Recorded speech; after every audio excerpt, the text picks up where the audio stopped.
Buenas tardes a todos. Es un privilegio estar con ustedes. Mando una cálida bienvenida a los que están viéndonos online. Quiero agradecer a mi hermano Jonathan Thirkell por su maravillosa presentación. De algún modo, yo sigo sus pisadas. Yo también vine a América como una especie de refugiado allá en 2007. América es una tierra de libertad y oportunidades para los que llegan. Esta es la tremenda bendición que tiene esta tierra. Y ello emana de nuestros documentos fundacionales, la Declaración de Derechos y la Constitución. Hoy estoy ante vosotros con un traje gris. Quizás eso no os parezca muy relevante. Yo solía llevar gafas negras cuando mi pelo estaba negro, pero después pasé a gafas grises al hacerse gris mi pelo. Pero alguien me escribió recientemente y me dijo que necesitaba un traje más claro al estar clareando mi pelo. Así que me hice un traje gris, y poco a poco voy haciéndome un hombre gris a vuestra vista. Hoy voy a hablaros de la filosofía política y económica del papado. Hace 2 meses presenté esto mismo en Huntsville, Alabama, aunque ahora he añadido alguna cosa. Y creo que este mensaje es muy importante para todos nosotros, pues estamos al borde de tiempos tremendos. Y la gente que es conocedora de lo que está sucediendo hoy en día en el mundo se da cuenta de que las libertades que hemos disfrutado hasta ahora no podemos darlas por garantizadas. De hecho, hay muchas personas en posiciones de autoridad que más valdría que no tuvieran las libertades de las que escribió Roger Williams. Os invito a inclinar vuestras cabezas conmigo. Pediremos que el Espíritu Santo bendiga esta sesión. Padre Celestial, al compartir estos momentos te pido que tu Espíritu hable por medio de mí. Te ruego que traigas convicción y conversión a todo oyente que esté en esta iglesia o que nos vea online. Padre, te pido perdón por mis pecados y te ruego por el derramamiento de tu Espíritu en el nombre de Jesús. Amén. Los que conocéis el libro de Apocalipsis, particularmente los capítulos del 12 al 14, sabéis que en el corazón del libro, en el capítulo 13, hay 2 bestias. Está la bestia que sale del mar, el papado, y la bestia que sale de la tierra, los Estados Unidos, en su rol del tiempo del fin. En Apocalipsis 13, Dios revela que la división final en el planeta Tierra no será entre republicanos y demócratas, o entre negros y blancos, o entre ricos y pobres, sino entre la verdad y el error. Y el error, aun siendo error, será impuesto porque la verdad resultará inaceptable para los modos y las gentes de este mundo. Y los seguidores de Jesucristo sufrirán persecución, no porque el mundo los odie a ellos, sino porque odia a Jesucristo. Y puesto que a Él no pueden echarle mano, se la echarán a sus seguidores. Así que si queremos ser fieles a Jesús hasta el fin, nos espera una dura prueba antes de las buenas nuevas de la venida de Jesús. Apocalipsis 13 nos dice que habrá, a nivel global, una adoración falsa forzada por mandatos económicos globales. Habrá exclusión social, persecución y, finalmente, pena de muerte para quienes sean fieles a Dios. Así que hoy voy a hablar de la filosofía política y económica del papado, la primera bestia de Apocalipsis 13, porque será esta filosofía la que conduzca a la segunda bestia de Apocalipsis 13, que son los Estados Unidos de América. Así que hoy hablaremos de la reforma y de libertad religiosa, conectando un poco con lo que el hermano Thirkell presentó. Después hablaremos de las doctrinas católicas sobre economía y sobre política, y de cómo se han aplicado estas últimas en los últimos 3 años. Finalmente expondremos conclusiones. Comenzando con la reforma y la libertad religiosa, diré que hoy en día olvidamos cuán drástica fue la reforma. La Reforma resucitó el concepto de libertad de conciencia que había sido pisoteado durante un milenio por la Iglesia de Roma.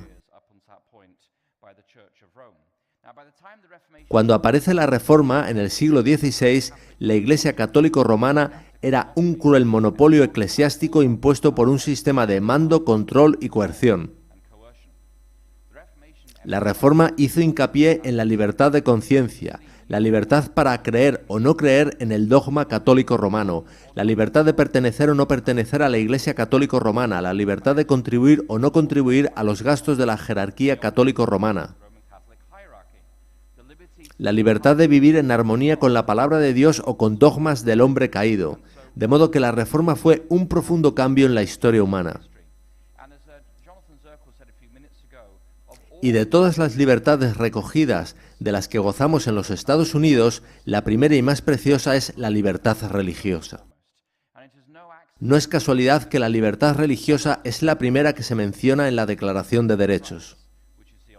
Así, la primera enmienda dice que el Congreso no podrá hacer ninguna ley con respecto al establecimiento de la religión, ni prohibiendo la libre práctica de la misma. Nuestros fundadores, artífices de nuestra Constitución y de la Declaración de Derechos, comprendieron que la libertad de conciencia debía ser sobre lo que se fundamentase en los Estados Unidos. A esta nación venimos inmigrantes de todo el mundo, y lo que nos mantiene juntos es la aceptación de estas verdades de las que emanan derechos dados por nuestro Creador. Y nuestra primera responsabilidad ante Dios y ante nuestros semejantes es el libre ejercicio de nuestra conciencia para vivir en armonía con las impresiones del Espíritu Santo. Lutero, en la Reforma, desplazó la fuente de la autoridad eclesiástica, teológica, social y política de hombres corruptos a la palabra de Dios. De las cambiantes tradiciones orales de Roma no escritas a las invariables escrituras escritas, permanentes e infalibles. Lutero descubrió en las Escrituras que la salvación no es ganada por pecadores, ni por cooperar con Dios, ni es dispensada por una jerarquía papal corrupta, sino que se recibe por fe como un don de un Dios amoroso. Así que entonces y ahora nuestra salvación no depende de la presencia de monjes, curas, cardenales, obispos o papas, ni depende de rituales, ceremonias, sacramentos o confesión y penitencia regular. Cada persona responderá directamente a Dios en el juicio final sin un papa, un cura, un cardenal o un pastor que responda o interceda por él.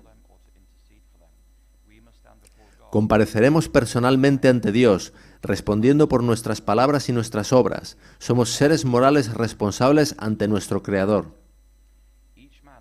Cada ser humano es responsable de su salvación o perdición eterna, de modo que formamos parte de la Reforma Radical, la cual sostenía que tenemos el derecho de leer la palabra de Dios en nuestra lengua y que Dios nos dará comprensión suficiente para nuestra salvación. La Reforma Radical no dice que los pastores deben predicar desde el púlpito y todos deben escuchar, sino que todos tenemos el derecho a leer la Biblia en nuestra propia lengua. Porque la Biblia fue escrita para eso, para poder ser restaurados a una relación eterna con Dios. Podemos no entenderlo todo en la palabra de Dios, pero sí tenemos el derecho de disponer de la Biblia en nuestra propia lengua, si bien no tenemos asegurado ese derecho. Acabo de volver de Malasia, un país musulmán muy estricto, y el derecho a leer la Biblia está estrictamente prohibido por el gobierno. Como en otros países, tienen estrictas normas y severas multas contra evangelizar y guiar a musulmanes a la fe de Jesucristo. La Biblia es, en muchos aspectos, el libro más perseguido, no solo en la historia, sino también hoy en día. Lutero descubrió en la Biblia que todos los cristianos son sacerdotes. Eso es el sacerdocio de todos los creyentes, y también que Jesucristo es nuestro sumo sacerdote. No hay mediación de la Virgen María, ni de los santos ni de los curas. Toda persona puede ir directamente a Dios en oración. Todos podemos acudir directamente a Él.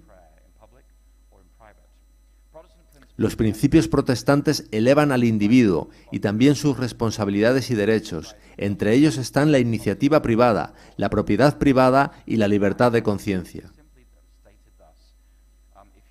El que nace en la fe católica es bautizado de bebé y no hay necesidad del nuevo nacimiento en el dogma católico. Si pecas, pagas un dinero llamado indulgencia y se te permite permanecer en pecado. Si pecas más, pagas más, pero no hay necesidad de una reforma en la conducta ni del nuevo nacimiento.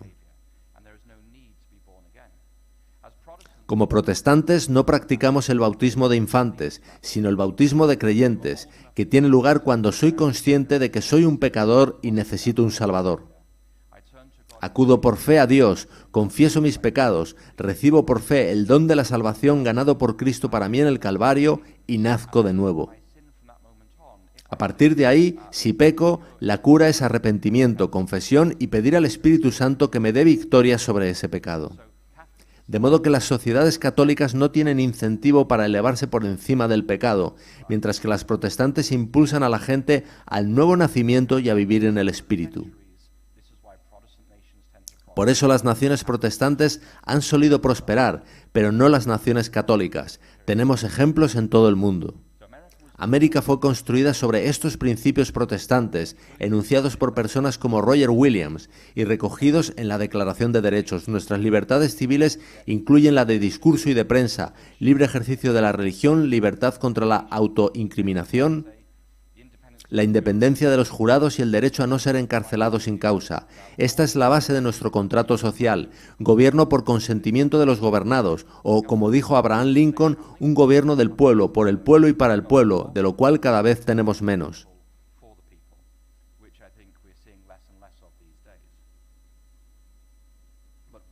Todo nuestro contrato social está basado en estos principios protestantes que vemos en pantalla.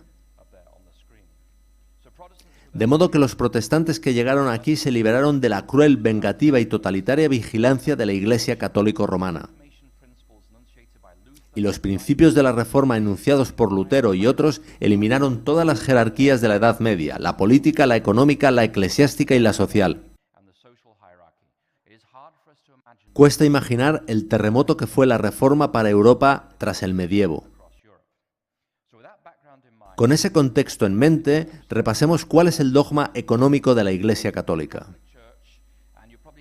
Imagino que a estas alturas ya habréis captado que yo no estoy especialmente a favor del dogma de la Iglesia Católica. Mi madre es de Irlanda, donde durante siglos hemos visto de primera mano el terror que trae a gente inocente una sigilosa y autoritaria fuerza política como la Iglesia Católica. En Irlanda hemos tenido hasta los años 1970 asilos para pobres donde niños trabajaban bajo la supervisión de monjes. También teníamos los lavanderos de las hijas de Magdalena, a donde se enviaba a chicas sin hogar o solteras embarazadas para sufrir los más horrendos abusos. Todo ello en los años 1970 y 1980, hace nada. Son cosas de mi época, escándalos muy reales que yo he visto en Irlanda. La Iglesia Católica es una antigua institución edificada sobre sangre, mentiras, corrupción y documentos falsificados, tales como la donación de Constantino o los decretos de Isidoro. Está regida por un emperador absoluto y estructurada en una jerarquía rígida, es global y aristocrática, y ninguno de sus oficiales es elegido por el pueblo común. No sorprende, por lo tanto, que el papado haya expresado repetidamente su desdén por los principios protestantes y también por las expresiones política y económica del protestantismo, que son el republicanismo y el capitalismo. Ambos son anatema para la jerarquía católica. A lo largo de los siglos, la Iglesia Católica ha respaldado repetidamente gobiernos anticapitalistas tales como el feudalismo y los gremios comerciales de la Edad Media. El fascismo en Italia, España, Portugal, Croacia y Latinoamérica en los años 1930 y 1940, la Alemania nazi. Los programas de redistribución del bienestar occidentales, tales como la Gran Sociedad de Lyndon B. Johnson y la Teología de la Liberación en Latinoamérica y África. La razón de ello es que el dogma económico católico se fundamenta en Tomás de Aquino, que vivió entre 1225 y 1274. ¿Qué enseñaba Tomás de Aquino que se ha convertido en tan relevante para nosotros hoy en día? Vais a ver que muchísimas de las políticas actuales de América emanan directamente del dogma económico de Roma. Y es algo que va a tener profundas repercusiones sobre vosotros muy pronto. De lo que vamos a hablar no es algo abstracto. Para Tomás de Aquino hay 4 tipos de leyes. Está la ley eterna, que es el plan de Dios para el universo y sus habitantes. Incluye la gravedad y las leyes científicas y matemáticas que rigen el universo. También está la ley natural, que es la participación de criaturas racionales en la ley eterna. Somos seres sociales que nos comunicamos e interactuamos, y haciendo eso hacemos lo que es natural para la humanidad según Dios nos ha dotado.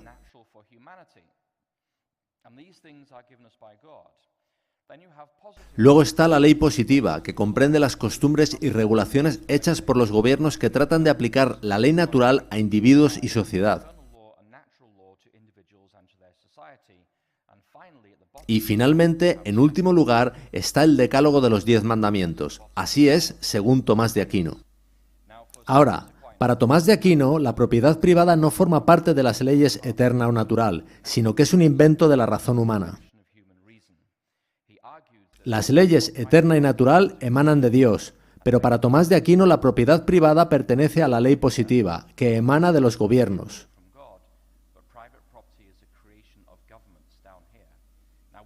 Sin embargo, la Biblia dice en el 8º mandamiento, no robarás. Y ya vimos que para Tomás de Aquino, la ley de los 10 mandamientos es la última. Como veremos en breve, la Iglesia Católica se arroga el derecho de postergarlos a lo que ellos llaman el bien común.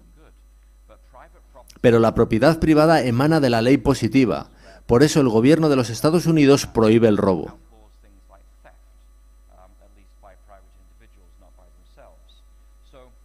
Así que, de acuerdo con Tomás de Aquino, Dios pretende que todos tengamos todas las cosas en común. Eso sería según la ley natural.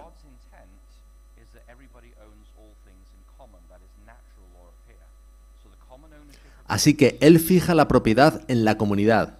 Admite la idea de propiedad privada, pero en una ley, según Él, inferior y como un concepto humano. Tomás de Aquino, según la ley natural, aboga por la propiedad común de todos los bienes. La propiedad privada sería una manifestación de la ley positiva y por tanto no un derecho intrínseco proveniente de Dios, de modo que no alcanzaría el estatus ético de la comunidad de bienes proveniente de la ley natural. La ley natural, proveniente de Dios, prevalecería sobre la ley positiva, proveniente del hombre.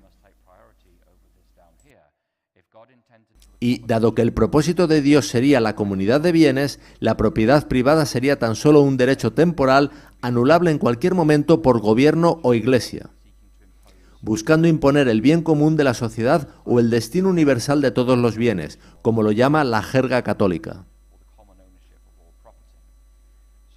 Así que para Aquino y para el catolicismo actual, la necesidad es el criterio moral para la legítima posesión de la propiedad, y nada, ni siquiera mandatos divinos como el 8º mandamiento, confiere a nadie el derecho de poseer nada que otra persona diga necesitar. Pensad en ello. De acuerdo con el dogma católico, no tenéis derecho de poseer absolutamente nada. Los bienes de alguien serían para otro, según la ley natural. Si necesito tu coche, tengo el derecho moral de tomarlo.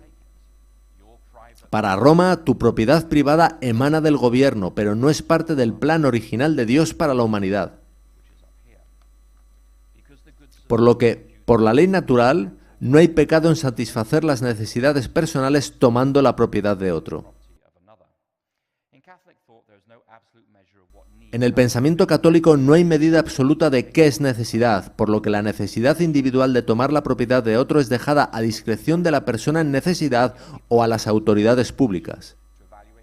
Siendo el verdadero dueño de la propiedad el único que queda finalmente sin autoridad alguna para rechazar la apropiación de su propiedad. La única excepción a este principio es la propia Iglesia, que tiene el derecho de adquirir y poseer propiedades indefinidamente.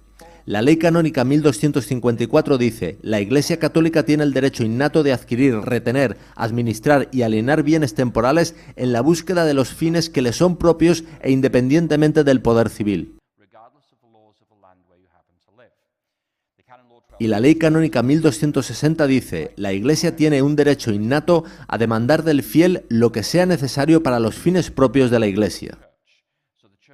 De modo que la Iglesia tiene el derecho intrínseco de tomar tu propiedad, sea que quieras o no, e independientemente de las leyes del país en el que vivas.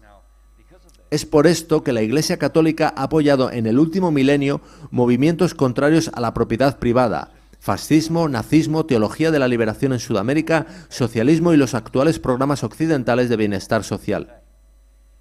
Las enseñanzas de Tomás de Aquino sobre propiedad privada se convirtieron en dogma católico, y para referirse a ellas se habla hoy en día del bien común o del destino universal de todos los bienes. Todos hemos oído hablar del bien común. Volveremos a hablar hoy de esa expresión. El papado la ha usado mucho en los últimos 3 años. Los papas aseguran que el bien común, que solo ellos pueden determinar, está por encima de todo derecho individual. La encíclica papal más significativa sobre este asunto es Rerum Novarum, sobre la condición de las clases trabajadoras, emitida por León XIII en 1891. En ella, el Papa se alía con el proletariado y con la ideología marxista.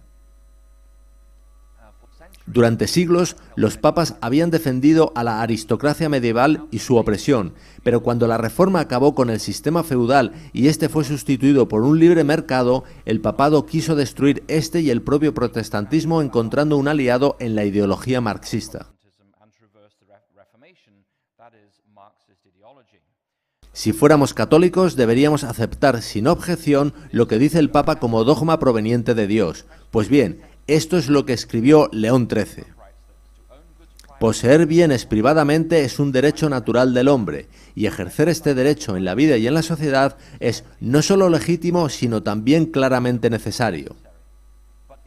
Pero, si preguntásemos cómo debería el hombre usar sus posesiones, la Iglesia contesta sin dudar que el hombre no debería considerar los bienes materiales como propios, sino como comunes. De modo que si posees bienes privados, debes usarlos para el bien común.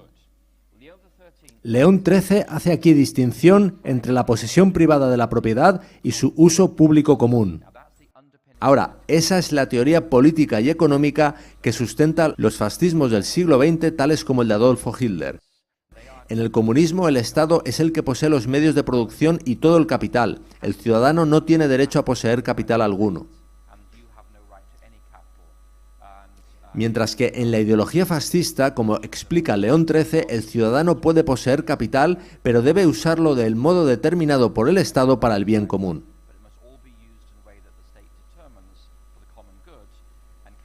Finalmente, en el capitalismo, toda persona puede poseer parte del capital de la sociedad y usarlo como considere oportuno. En los 3 sistemas el capital total de la sociedad es el mismo. En el comunismo el Estado lo posee todo y lo usa como quiere. En el fascismo hay lugar para la propiedad privada, pero el Estado determina cómo usarla. Y en el capitalismo el individuo tiene propiedad privada y la usa como quiere. León XIII, con esta encíclica, proporciona el sustento ideológico para Adolf Hitler y los fascismos del siglo XX. El fascismo es una forma de socialismo que conserva una ficticia propiedad privada, pero no su sustancia, pues es el gobierno quien determina su uso. 40 años después, el Papa Pío XI emitió la encíclica Quadragesimo Anno. Fue publicada en 1931 en el 40º aniversario de Rerum Novarum. En esta encíclica, el Papa denuncia la dictadura del capitalismo y, en particular, a quienes controlan el crédito y el flujo del dinero.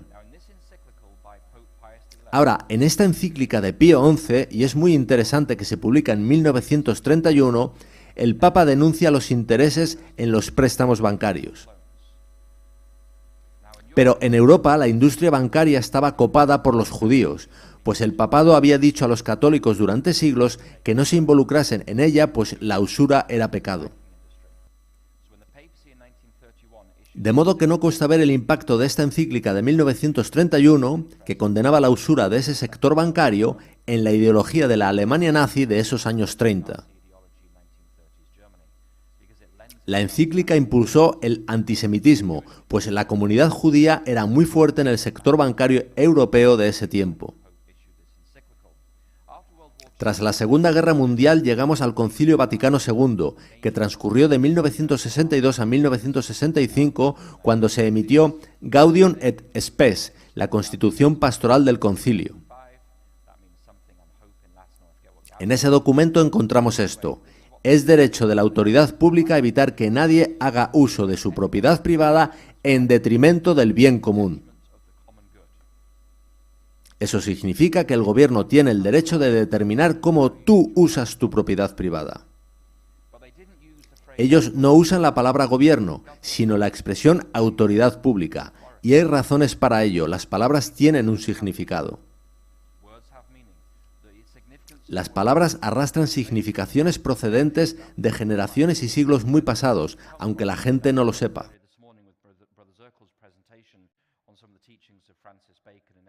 Ya lo vimos en la presentación del hermano Circle sobre las enseñanzas de Francis Bacon, Edward Cook y Roger Williams.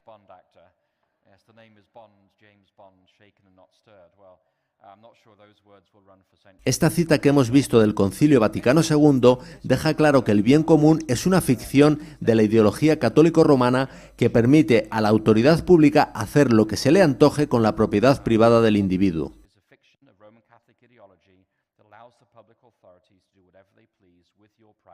Y esto contradice frontalmente a tu derecho a la propiedad privada, tal como la establece el octavo mandamiento de Dios.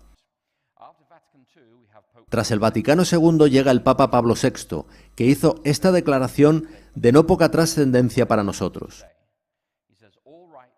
Todos los derechos, incluyendo los de propiedad y libre comercio, han de estar subordinados al principio del bien común. De modo que, según la ideología católica, tus derechos a adorar y a hablar de acuerdo a tu conciencia, tus derechos a enseñar, predicar, escribir o publicar y hasta tu derecho a la vida están todos subordinados al principio del destino universal de los bienes o bien común, el cual es determinado por la jerarquía católica. Quisiera que pensarais en esto. No tenéis derechos humanos si aceptáis el dogma católico. Se os permite ahora tener ciertos derechos, pero solo mientras el poder católico lo vea compatible con el bien común. Tan pronto como puedan interferir con este, te pueden ser quitados. No es de extrañar que durante tantos siglos la gente escapara de los países católicos a los protestantes. Juan Pablo II fue aún más allá. Él fue muy carismático, participó en la resistencia polaca contra el comunismo.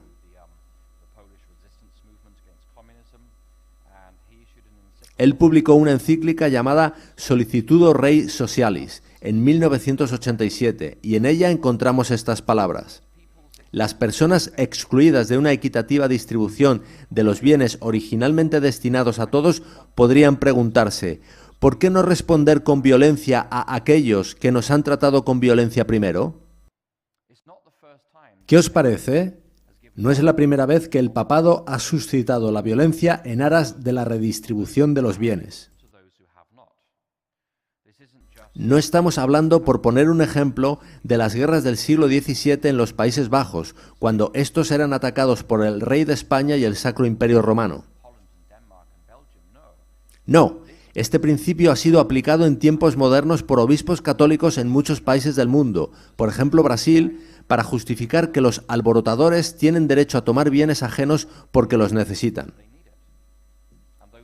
Y los propietarios, por ejemplo de los comercios, no pueden detener a los saqueadores porque estos supuestamente actúan por necesidad.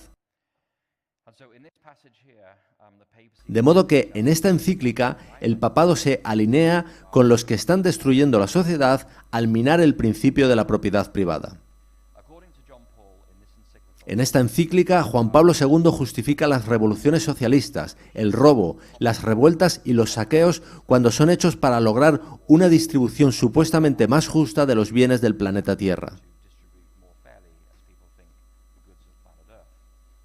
Más tarde, publicaría una nueva encíclica llamada La crisis ecológica, una responsabilidad común. Yo creo que va a ser el medio ambiente lo que usen para justificar las leyes dominicales del tiempo final.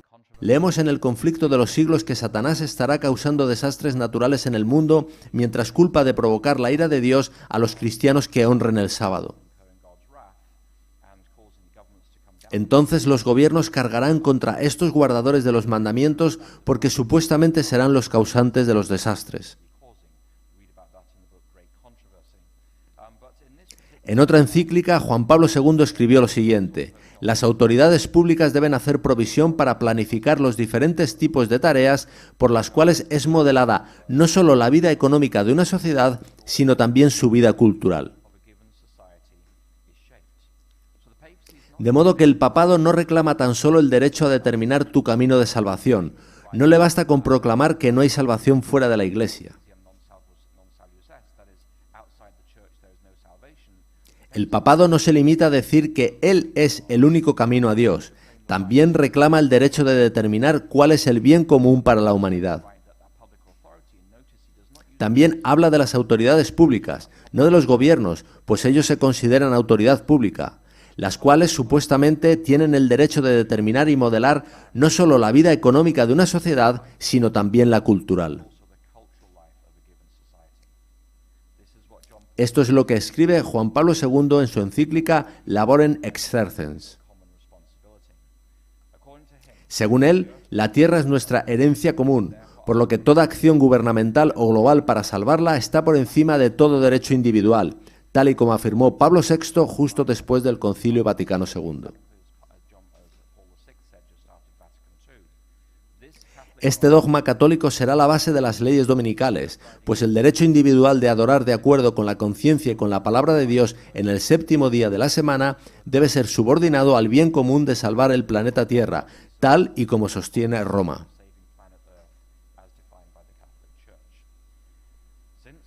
Vemos que desde Rerum Novarum en 1891, varias encíclicas papales han definido una plétora de nuevos derechos que los gobiernos son llamados a preservar en el nombre del bien común o destino universal de todos los bienes. Y esto es significativo, pues a medida que se idean más derechos humanos, se generan más argumentos morales para aumentar el tamaño, funciones y poder de los gobiernos. Cuantos más derechos humanos aparecen, más tienen que defenderlos los gobiernos. Si el gobierno dice, por ejemplo, que todo el mundo tiene derecho a salud pública gratuita, el gobierno debe facilitar en todo el territorio nacional puntos de asistencia para esa salud pública gratuita.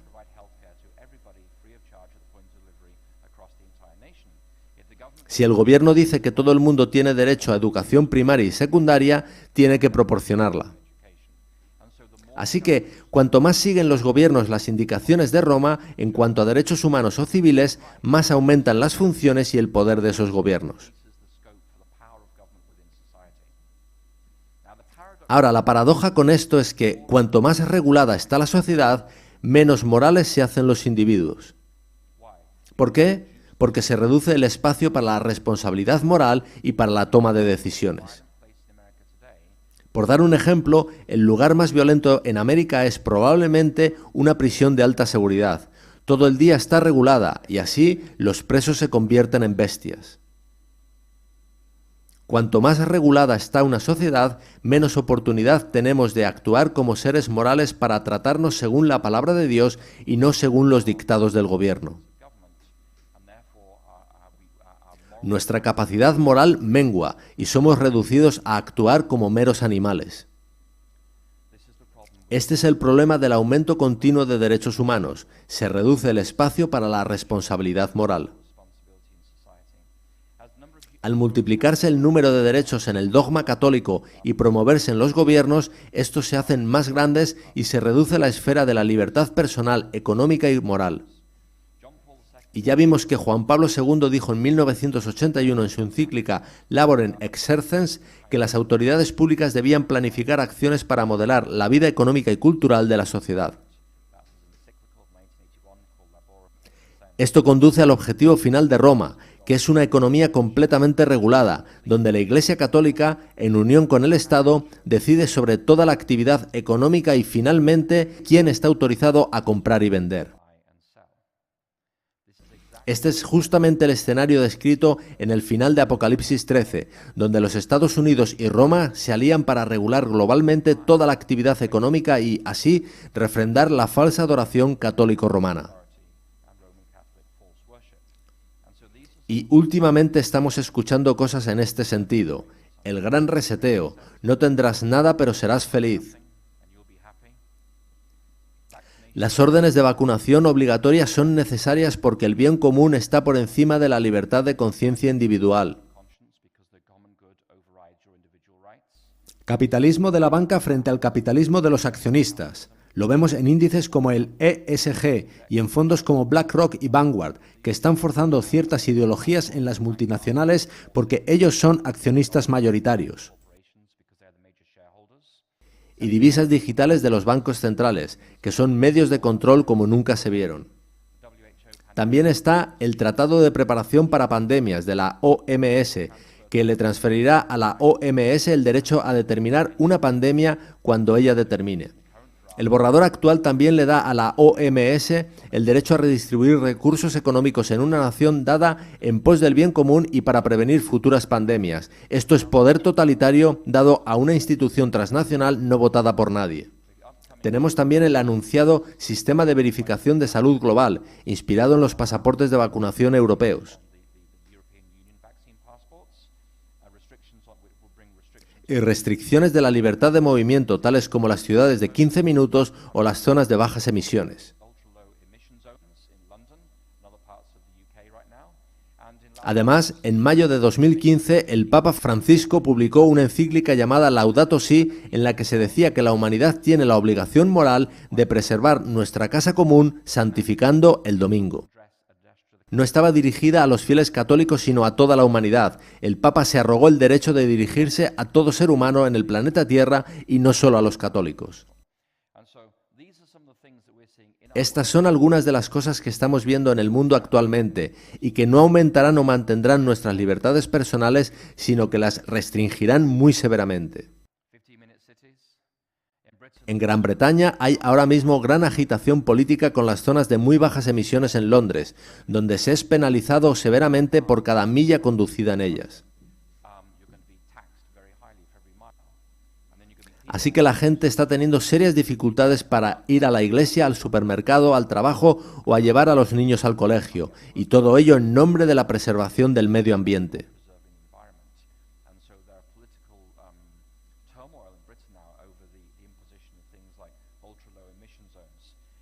Los políticos en Europa han dejado de hablar de cero emisiones netas de dióxido de carbono para hablar de cero emisiones absolutas. Eso implica que literalmente no se puede hacer nada. De esto están hablando los políticos.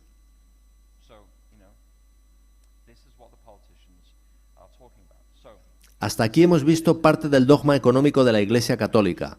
¿Estáis aún animados? Mi esposa dice que tengo una habilidad única para deprimir a la gente. Espero que no estéis muy deprimidos. Porque ahora pasaremos a algo aún más serio, el pensamiento político católico romano. Lo bueno es que, como adventistas, conocemos el final de la historia. Jesús viene de nuevo. Cuando Daniel ve la estatua de Daniel 2, le dice al rey que su aspecto era terrible. Eso quiere decir que todo reino humano desde Babilonia hasta el retorno de Jesús es terrible. Todo imperio está construido en última instancia sobre sangre, sobre subyugación. Pero cuando retorna Jesús, todos esos imperios terrenales son barridos sin que quede rastro de ellos. Así que como adventistas conocemos el final de la historia. Es como quien en una novela lee primero el último capítulo. Y luego al leer el libro y ver las pistas que va encontrando el detective, el lector, aun sabiendo quién es el asesino, no puede entender cómo el detective es capaz de avanzar. Vayamos entonces al pensamiento católico romano. La Iglesia Católica asegura que su legado proviene de Mateo 16 del 13 al 20, cuando Jesús dice: «Tú eres Pedro y sobre esta roca edificaré mi iglesia». Ellos aseguran que ahí Dios le dio autoridad a Pedro y a sus sucesores para regir la Iglesia. Pero no hay evidencia ni en las Escrituras ni en la Iglesia temprana para que la Iglesia romana pueda defender que su legado y autoridad provienen del apóstol Pedro. Más bien, encontramos sus raíces en Primera de Juan y en Tercera de Juan. En Primera de Juan 2:18 y 4:3 se señala que el anticristo estaba ya obrando en la era apostólica. Así que el anticristo no es un individuo sin un sistema de pensamiento. El prefijo anti significa en lugar de modo que cualquier cosa que ocupa en tu vida el lugar de Cristo como tu modo de salvación es una forma de anticristo.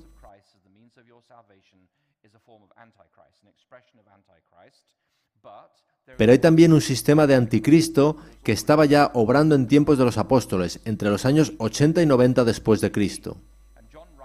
Juan escribe sobre un individuo llamado Diótrefes en Tercera de Juan 9 y 10, que dice así: Yo he escrito a la iglesia, pero Diótrefes, al cual le gusta tener el primer lugar entre ellos, no nos recibe.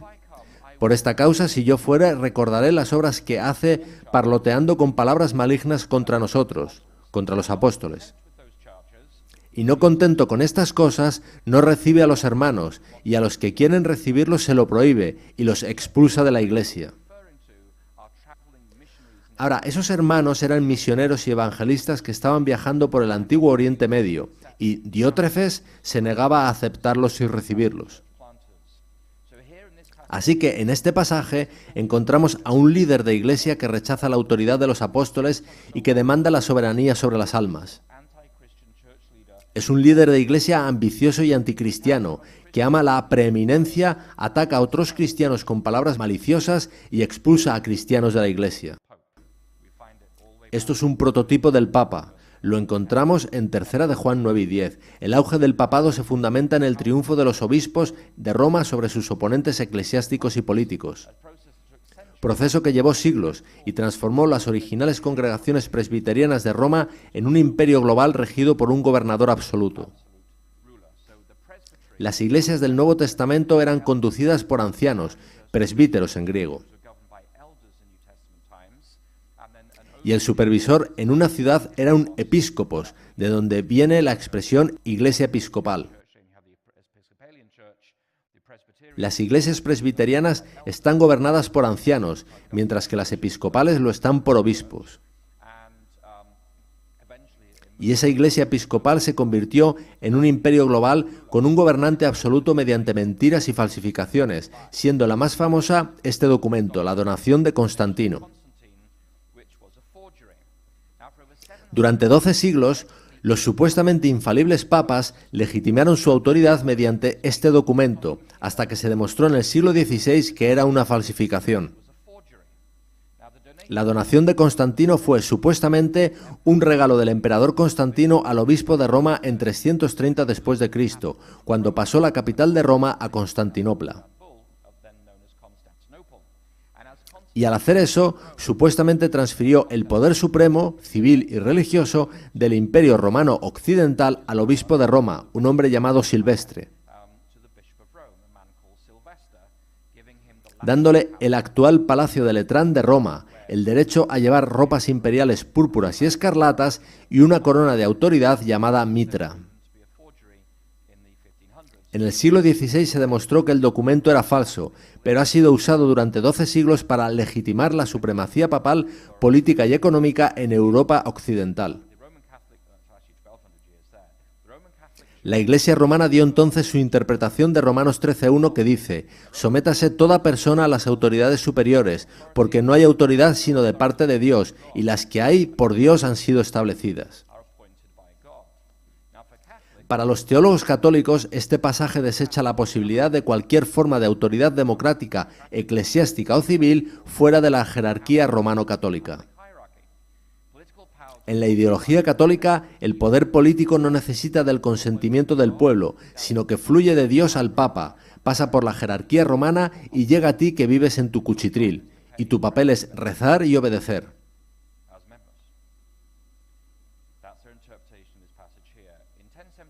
Ahí tenéis una imagen del Papa Gregorio VII. Parece hecha por un protestante, por el rostro que le han dibujado.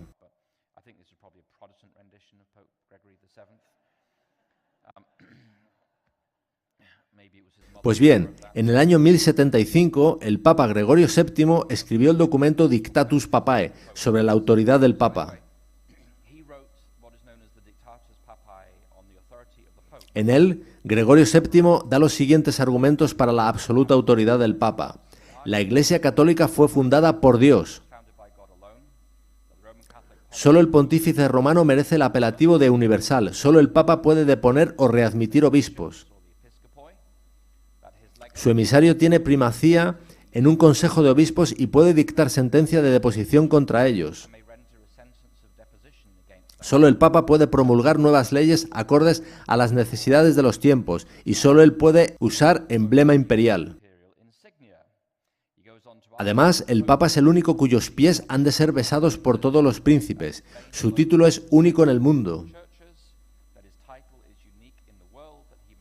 Puede deponer emperadores. Ningún veredicto suyo puede ser retractado por nadie, como las leyes de medos y persas. Solo él puede retractarlo. Nadie puede juzgarlo. La Iglesia Católica nunca ha errado ni nunca por la eternidad, según testimonio de las Escrituras, errará. Y que el Papa puede absolver causas de hombres injustos por su fidelidad a la Iglesia. En el sistema feudal de la Edad Media, el campesino prometía lealtad al caballero, el caballero al conde, el conde al duque y el duque al rey.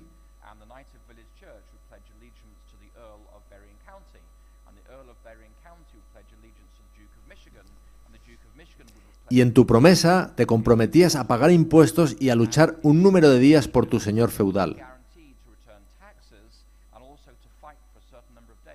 A su vez, el señor feudal tenía la responsabilidad de protegerte si eras atacado. Era un contrato social que funcionaba bidireccionalmente. Pues bien, el Papa tenía derecho a disolver estas promesas de lealtad entre los distintos niveles feudales, de modo que podía disolver la sociedad entera en un momento dado y poner en el poder nuevos aristócratas y nobles que le fueran leales a él.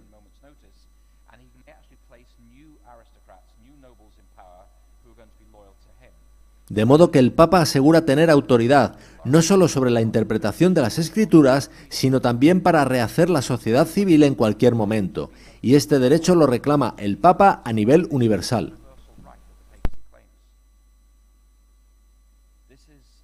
Esto es dogma papal de aplicación actual.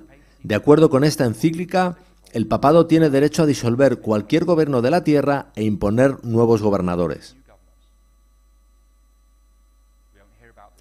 No se nos habla de esto, pero está en sus dogmas. Y llegamos a Bernardo de Claraval. Él vivió de 1090 a 1153 y afirmaba que su autoridad provenía de un solo hombre, del Papa. En Lucas 22:58, los discípulos le dijeron a Jesús: «Señor, aquí hay 2 espadas», y él les dijo: «Basta». Pues bien, Bernardo de Claraval interpretaba en ese pasaje que Cristo le dio a la Iglesia romano-católica 2 espadas, autoridad civil en la tierra y autoridad religiosa en la tierra. Y si la gente no aceptaba las enseñanzas del sacerdote, éstas podían ser obligadas por la espada del magistrado. Y esto pasó a conocerse como la doctrina de las 2 espadas, la de la palabra en manos del sacerdote y la de acero en manos del soldado previamente mandado por el sacerdote. Inocencio III ocupó la silla papal de 1198 a 1216 y escribió lo siguiente sobre la autoridad del Papa. Pedro asumió la plenitud del poder. Se ve entonces quién es este siervo puesto sobre la gente, verdaderamente el vicario de Jesucristo, sucesor de Pedro, ungido de Dios. El Dios de faraones, puesto entre Dios y el hombre, inferior a Dios pero superior al hombre, que lo juzga todo y no es juzgado por nadie. Así que, de acuerdo con Inocencio III, el Papa es una especie de semidios merodeando entre Dios y el hombre. Por eso se arroga el derecho de interceder por la humanidad, así como le confiere ese derecho a los santos y a la Virgen. Escribiendo en 1198 al arzobispo de Rávena, una ciudad del norte de Italia, Inocencio III dijo esto: la libertad eclesiástica no puede en ningún lugar ser mayor que cuando la Iglesia romana tiene pleno poder tanto en los asuntos temporales como espirituales. De modo que en el pensamiento católico romano, la libertad religiosa solo se consigue en una sociedad cuando la Iglesia romana tiene plena autoridad religiosa y civil. Por eso la libertad religiosa es el primer alegato de nuestra Declaración de Derechos. Es un total rechazo del dogma católico. No queremos ser regidos por un papa ni por los dogmas de sacerdotes corruptos y abusadores de niños, sino solo por la palabra de Dios y las convicciones del Espíritu Santo. Eso significa que tengo la responsabilidad de saber lo que dice la palabra de Dios, alimentarme de ella y ponerla en práctica. No solo nos gozamos de escapar del dogma y tiranía papal, tomamos además responsabilidad de leer la Biblia por nosotros mismos y de comprender que es eficiente para nuestra salvación. No nos liberamos de, sino que nos liberamos para. Y somos responsables ante Dios del buen uso de las libertades que tenemos hoy. Bonifacio VIII explicó más sobre la autoridad papal. Su encíclica Unum Sanctum, escrita en 1302, es un documento asombroso que reclama la absoluta autoridad papal sobre toda la sociedad. Dice así: consecuentemente, declaramos, manifestamos, definimos y pronunciamos que es totalmente necesario para la salvación de toda criatura humana estar sujeta al pontífice romano. Agustín de Hipona hizo una interpretación muy especial de la parábola de las bodas, donde el rey envió a sus siervos a llamar a los convidados a las bodas. Pero esa palabra griega que se traduce como llamar puede también ser traducida como compeler o forzar, según Agustín. Así que, como según la Iglesia romana no hay salvación fuera de ella, utilizando esta interpretación de la parábola, está moralmente justificado forzar a la gente a entrar en la Iglesia, mediante tortura si es necesario.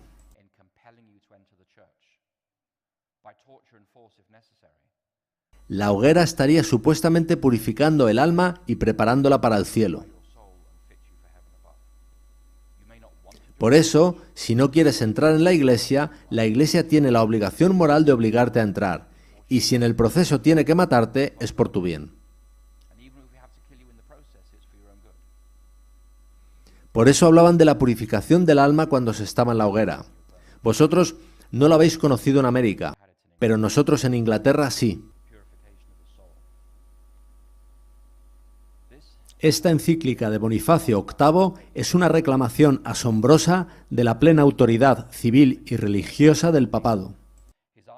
Y la subordinación de las autoridades civiles al papado la basan en la necesidad de mantener la unidad de la Iglesia tal y como supuestamente la reclama Jesús en Juan 17. El único modo de alcanzar la unidad de la humanidad sería sujetando los gobiernos civiles a la autoridad del papado. Cuestionar la autoridad de la Iglesia causaría división eclesiástica, dañaría su misión y conduciría a infinidad de pérdidas de almas. Esto supone un chantaje para el creyente, pues pone bajo su responsabilidad la división de la Iglesia demandada por Jesús al poner en cuestión la autoridad de la Iglesia y de sus dogmas.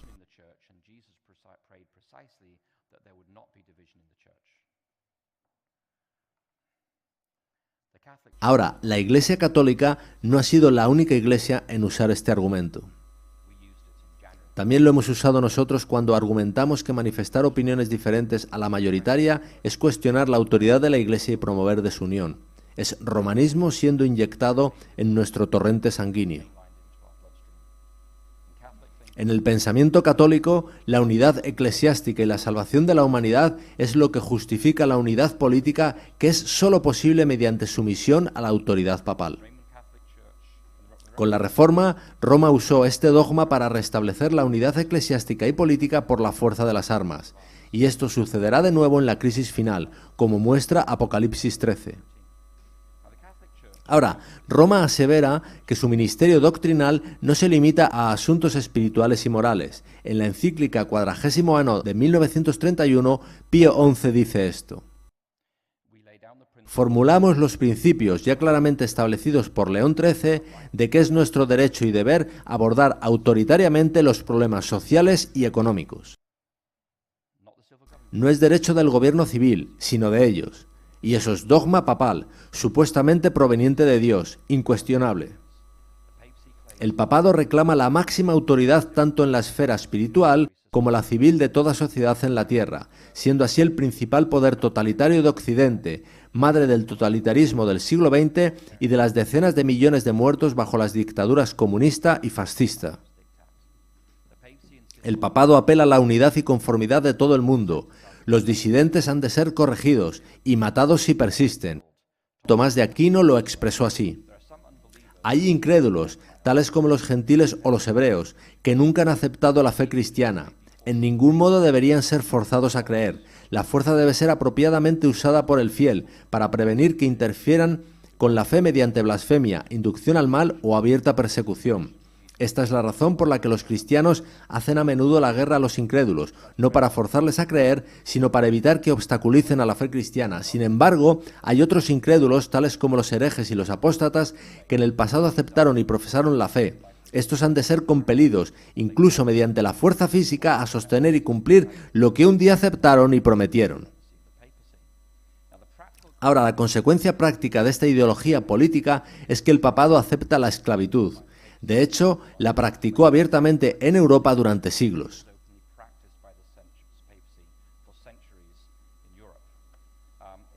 Así, Aristóteles escribió lo siguiente: es así claro que, así como algunos son por naturaleza libres, otros son por naturaleza esclavos, y para estos últimos la condición de esclavitud es tanto beneficiosa como justa.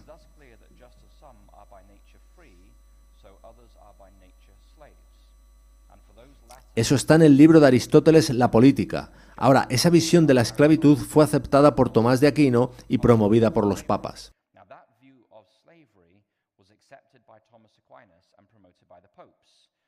Y así, los papas otorgaron a los reyes de España y Portugal el derecho a invadir, buscar y capturar a sarracenos y paganos, y a otros incrédulos y enemigos de Cristo allí donde estén, así como sus reinos, ducados, condados, principados y demás propiedades, y a reducirlos a perpetua esclavitud. Este fue el derecho conferido por la Iglesia Católica a los reyes de España y Portugal en los siglos XIII, XIV y XV. Y esto significa que la Iglesia romana no tenía objeciones teológicas a la institución de la esclavitud en los campos de concentración nazis o en el sur de África, donde se esclavizaba a africanos protestantes o de sus religiones tradicionales. Como consecuencia de su ideología política, la Iglesia Católica apoyó entusiastamente a los nazis y a Hitler.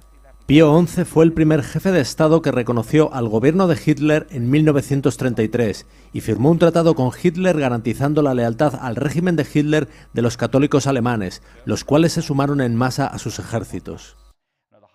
En el cenit de su poder, en septiembre de 1942, Hitler gobernaba la mayor población católico-romana del planeta Tierra, la cual hizo grande a los nazis porque estaban habituados a la obediencia incondicional a gobernantes totalitarios y sanguinarios.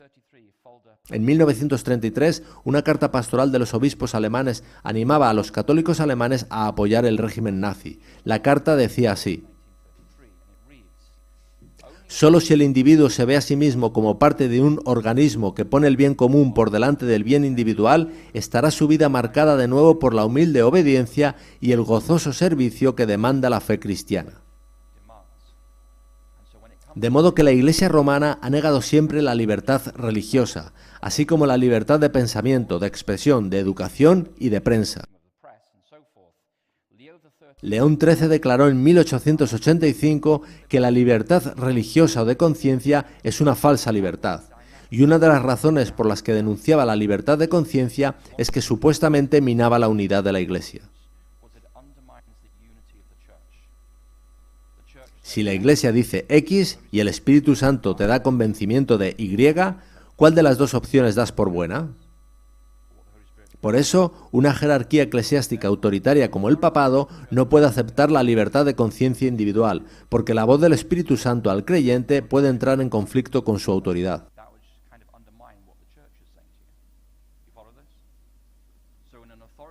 De modo que para una jerarquía autoritaria y totalitaria como la católica, la libertad de conciencia ha de ser denunciada.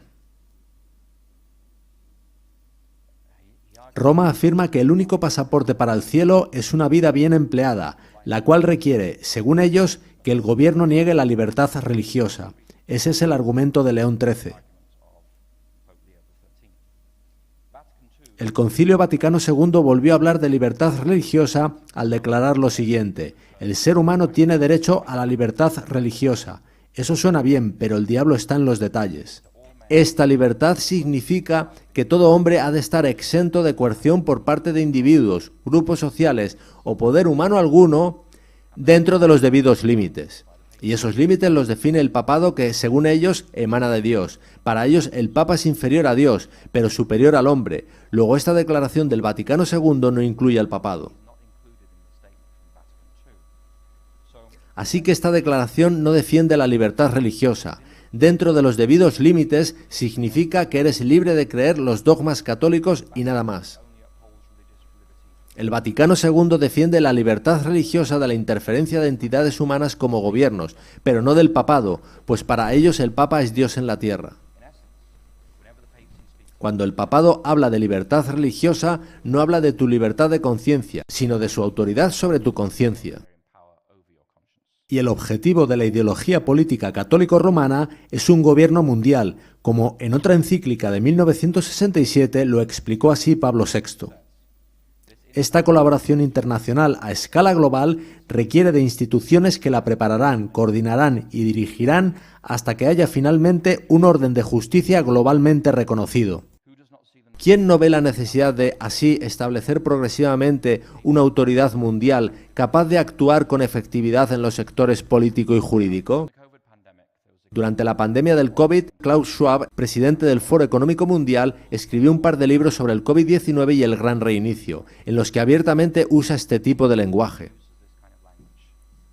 Su argumento fundamental es que los gobiernos nacionales abordan los problemas nacionales, pero ¿quién abordará nuestros problemas comunes?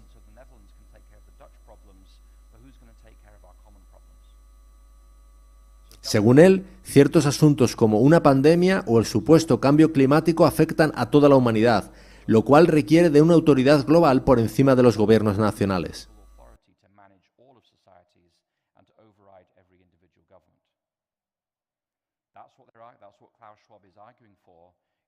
Eso es lo que argumenta y el tipo de lenguaje que usa Klaus Schwab en su libro El Gran Reinicio.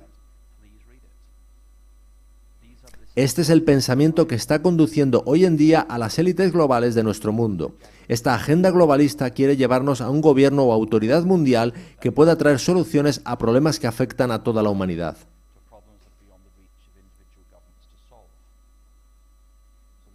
Y este es el objetivo de la ideología política de Roma. Juan Pablo II, en su encíclica Solicitudo Rei Socialis de 1987, relaciona el medio ambiente con estos asuntos. Él apela a un gobierno mundial por las siguientes razones: el orden moral, la gestión del medio ambiente o cambio climático, el control de las corporaciones multinacionales, terminar con el libre comercio internacional, transferir riqueza de las naciones ricas a las pobres, fomentar el desarrollo y la paz, y principalmente la incapacidad de los gobiernos nacionales de asegurar el bien común universal. Según el papado, solo ellos tienen el derecho y la habilidad para ello. Esto es lo que piensa la jerarquía católica, pero hay preciosas almas en esa iglesia que aman al Señor, y el mensaje de Jesús a ellos en Apocalipsis 18:4 es: «Salid de ella, pueblo mío». Aún son pueblo suyo, y Dios se preocupa por estas personas que están atrapadas en este sistema de opresión y tiranía. Dios quiere tenerlos en su reino de gracia y amor. Esta ideología la hemos visto en los últimos 3 años, y yo solo he recogido 3 dimensiones de la ideología papal. La primera es que el papado es la incuestionable autoridad civil, religiosa y económica. Recordad que Bonifacio VIII escribió: declaramos, manifestamos, definimos y pronunciamos que es totalmente necesario para la salvación de toda criatura humana estar sujeta al pontífice romano, y según ellos, quien niega eso causa división en el cuerpo de Cristo. El papado apeló a esa autoridad durante la pandemia. Quizás no leísteis sus declaraciones, pero tuvieron mucha influencia. Lo siguiente que reclamó el papado es el derecho a determinar el bien común universal.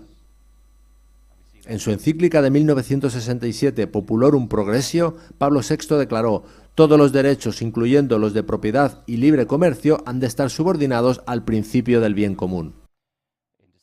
En diciembre de 2020, la Congregación para la Doctrina de la Fe, la antigua Inquisición, publicó una declaración llamada Notas sobre la moralidad de usar vacunas contra el COVID-19. Puede consultarse online y dice esto: la moralidad de la vacunación se fundamenta en el deber de proteger la salud personal, pero también en el de perseguir el bien común, y este ha sido ya determinado por el papado. El 21 de agosto, el Papa Francisco hizo la siguiente declaración: la vacunación es un simple pero profundo modo de promover el bien común y de cuidar de los demás, especialmente los más vulnerables.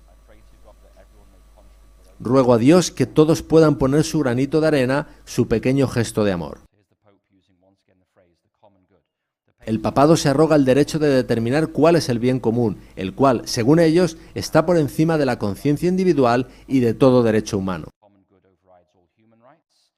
Y así, la Curia de Nueva York explicitó que el papado tiene el derecho de negar objeciones individuales a la vacunación obligatoria basadas en la libertad de conciencia o religiosa. Esto fue lo que el papado declaró explícitamente por medio de la curia de la Archidiócesis de Nueva York. El Papa Francisco ha dejado claro que es moralmente aceptable ponerse cualquiera de las vacunas y dijo que tenemos la responsabilidad moral de vacunarnos. El cardenal Dolan ha dicho lo mismo: no hay base para que un sacerdote emita una exención religiosa a la vacuna. Así que el papado durante los últimos 3 años ha afirmado su derecho a ser la autoridad global incuestionable. Su derecho a determinar el bien común para toda la humanidad y, sobre todo, que una vez determinado ese bien común, los derechos individuales desaparecen. Ellos pueden determinar lo que es bueno para ti y tienes que obedecer. Eso ha proclamado el papado en los últimos 3 años. Y sin entrar en muchos detalles, diré que ellos no fueron la única autoridad eclesiástica en decir lo mismo. Sucedió también en comunidades judías, ortodoxas y muchas protestantes. Hablamos de cómo los protestantes beben el vino de Babilonia, las doctrinas de Roma. Pero la primera doctrina de Roma es su derecho a determinar el bien común, y muchas denominaciones protestantes lo aceptaron.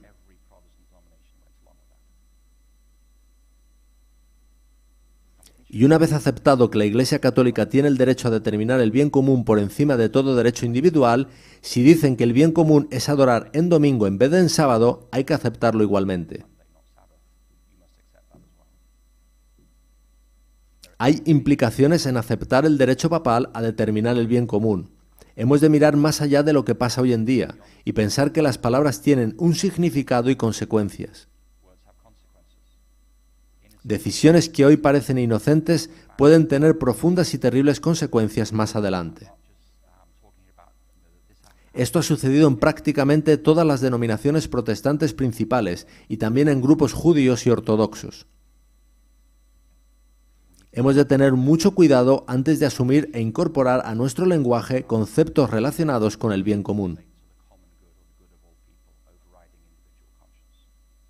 Porque una vez tomada esa senda, estamos en algo no muy diferente a lo que sucedió en la Alemania nazi. Antes de concluir, resumiremos recordando que la libertad religiosa es la libertad más esencial. De ella emanan todas las otras libertades en los Estados Unidos. Durante la Reforma, El principio fundacional de la libertad religiosa nos liberó de la autoridad de la unión de Iglesia y Estado romana, totalitaria, autocrática y sanguinaria. El protestantismo nos dio nuestros derechos humanos y civiles. Sin el protestantismo y la libertad religiosa de la dictadura espiritual católico-romana, nunca habríamos tenido nuestra Declaración de Derechos. Debido a su dogma económico y a las enseñanzas de Tomás de Aquino sobre propiedad privada, solo provisionalmente aceptable, y debido a sus enseñanzas sobre el bien común y el destino universal de todos los bienes, la Iglesia católica se ha opuesto implacablemente a la propiedad privada, el libre comercio y el capitalismo. En cambio, el dogma católico apoya el marxismo, socialismo, la teología de la liberación, el estado del bienestar y, como se ve en Apocalipsis 13, el fascismo, que niega la propiedad privada, siendo todos los bienes regidos por el bien común determinado por el Estado. Por el malinterpretado discurso de Jesús a Pedro en Mateo 16, por la doctrina de las dos espadas de Bernardo de Claraval y por falsificaciones como la donación de Constantino, el papado afirma tener el derecho a la autoridad suprema sobre toda sociedad en el planeta Tierra. El Papa asegura tener derecho a poner y quitar gobernantes, derecho que es verdaderamente de Dios, según se dice en Daniel 2. También asegura tener el derecho de regir todos los asuntos religiosos, sociales, políticos y económicos de la humanidad según el bien común. Ayn Rand, que no era adventista, escribió esto en 1967. La Iglesia Católica nunca ha abandonado la esperanza de restablecer la unión medieval de Iglesia y Estado, siendo su objetivo final un Estado global y una teocracia global. Apocalipsis 13:3 nos muestra al papado como una institución global que está recuperándose de la herida mortal de 1798. Apocalipsis 13 del 11 al 18 nos muestra que el papado tendrá poder global mediante su unión con el protestantismo apóstata y los Estados Unidos. E impondrá un régimen global de coerción más siniestro que lo que nunca se vio en la historia de la humanidad. Los que acepten la autoridad del anticristo poder romano recibirán la marca de la bestia, en su frente porque lo crean o en su mano por obligación. Algunos estarán convencidos de las obligaciones de adoración que vendrán y otros las aceptarán por coerción, como la que hemos visto en los últimos 3 años. Pero los que prefieran vivir bajo la autoridad de Dios y no la del hombre de Roma, recibirán el sello de Dios, que es el Espíritu Santo morando en ellos. Eso les dará un nuevo corazón que se deleita en hacer la voluntad de Dios y que le pide a Dios que escriba en sus corazones la ley de los 10 mandamientos, incluyendo el cuarto, rechazando así la unión global de papado y Estados Unidos del tiempo del fin. Por eso abogamos por la libertad religiosa, porque mientras exista, la gente podrá optar por Dios. La elección final a la que llama el mensaje del tercer ángel tendrá lugar en un marco de libertad de conciencia amenazada. Por eso abogamos por la libertad religiosa y de conciencia de todos los pueblos, para que todos puedan responder al último llamado de misericordia de Dios. La libertad religiosa no es solo para los adventistas, es para todos los pueblos del planeta Tierra, para que puedan recibir el don de la vida eterna. Apocalipsis 22 del 16 al 17 nos muestra una de las últimas palabras de Jesús en las Escrituras. Yo, Jesús, he enviado mi ángel para daros testimonio de estas cosas en las iglesias. Yo soy la raíz y el linaje de David, la estrella resplandeciente de la mañana, y el espíritu y la esposa dicen ven, y el que oye diga ven, y el que tiene sed venga, y el que quiera tome del agua de la vida gratuitamente. ¿No es hermoso? En el fin del tiempo, independientemente de lo que te digan el gobierno y demás autoridades civiles, las leyes que salgan, el médico o tu patrón, tú tienes aún el derecho de responder a Dios en fe y arrepentimiento y recibir el don de la vida eterna.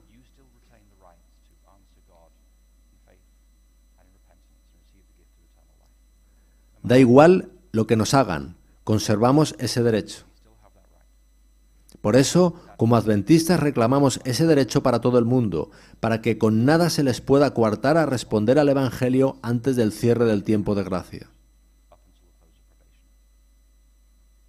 Así que nos levantamos y luchamos con todas nuestras fuerzas por la libertad religiosa para todo el mundo.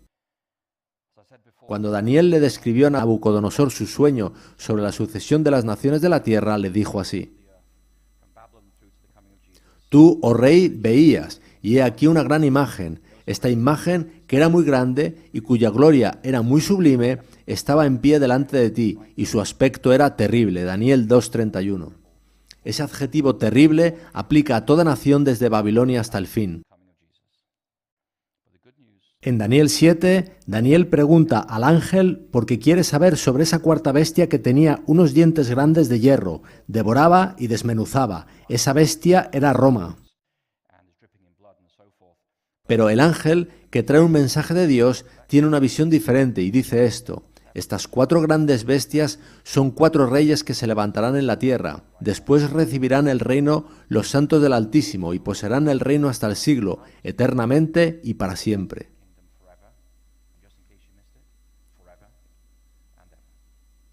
Quizás nos preocupen las bestias de este mundo, pero Dios quiere que sepamos que los santos de Dios recibirán una herencia eterna. Bienaventurados los que perseveren hasta el fin. Bienaventurados los que resistan a lo que el mundo les haga, pues recibirán una corona de vida eterna. Este mundo podrá encerrarte o matarte, pero no privarte de la vida eterna. No tememos a los que puedan quitarnos la vida, pues Dios nos da el don de la vida eterna. Así que puedes elegir a quién servirás. El Señor no quiere que nadie perezca. Dios dijo a su pueblo: vuélvete Israel y vive. Y Dios nos dice a nosotros: volveos y vivid. Recibid por la fe el don de la gracia que os di en el Calvario. Da igual lo que las bestias de este mundo puedan deciros o haceros. Recibid el don de la vida eterna. El Evangelio es verdaderamente buenas nuevas y abogamos por la libertad religiosa para que toda nación, tribu y pueblo puedan no solo oírlo, sino también responder en fe, para que ante ese mar de vidrio haya tantos como sea posible.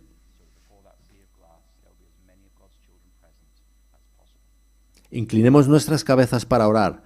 Padre Celestial, sabemos que el camino es tortuoso, pero te agradecemos que, por la profecía, conocemos el final de la historia. Te agradecemos, Padre, que en Jesucristo tenemos respuesta a las más profundas cuestiones que se hace el ser humano, a las cuales no dan respuesta las ideologías que circulan por este mundo: el Islam del Medio Oriente, el hinduismo de India, el budismo del sudeste asiático, el marxismo de Europa o el ateísmo del moderno mundo secular. Te ruego, Señor, que mediante el ministerio de esta congregación y de los que están viéndonos online, al compartir nuestra fe por nuestras vidas y nuestro testimonio, una multitud de gente llegue a una fe salvadora en Cristo Jesús.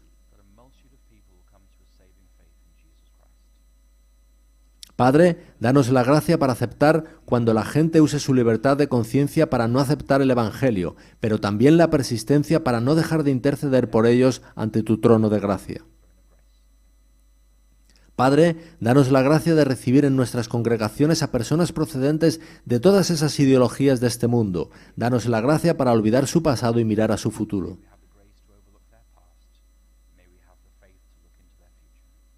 Padre, te rogamos que sepamos apreciar, atesorar y compartir ese precioso don de la libertad religiosa que nos fue dado en el jardín del Edén.